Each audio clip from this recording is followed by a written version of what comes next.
And 6 crew members serving with the South Korean Navy's anti-piracy unit off the coast of Africa have tested positive for COVID-19. Help is on the way, but because they're in close quarters on board a ship and dozens of others have symptoms, there are concerns about a massive outbreak. Ji-yeon reports. 6 military service members stationed with the South Korean Navy's Cheonghae Unit fighting piracy off waters near the Gulf of Aden have tested positive for COVID-19. This has sparked fears of a massive cluster breaking out of their destroyer, which has some 300 people on board and is now in the coast of Africa. The tests were done on people showing symptoms. The results of some 80 personnel have not yet been released, and they're currently isolated from the rest of the crew.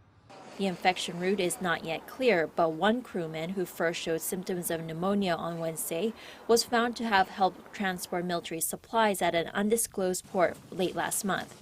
The officer was sent to hospital to be tested.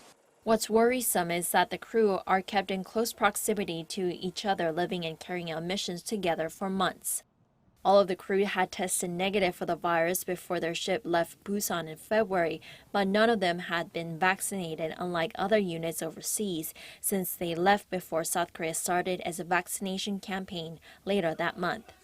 The South Korean military says it's communicating with other countries to arrange tests for all of the crew members.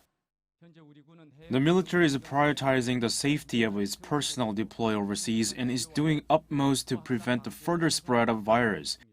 The military is in close consultations with related countries and agencies to carry out appropriate measures, including deploying the military's multi-role tank transport aircraft to bring the crew back for treatment.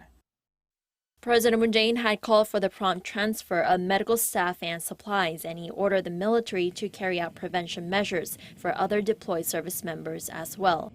So far, out of 1,300 personnel deployed overseas, some 960 have been vaccinated on a voluntary basis. Ji-yeon, Arirang News.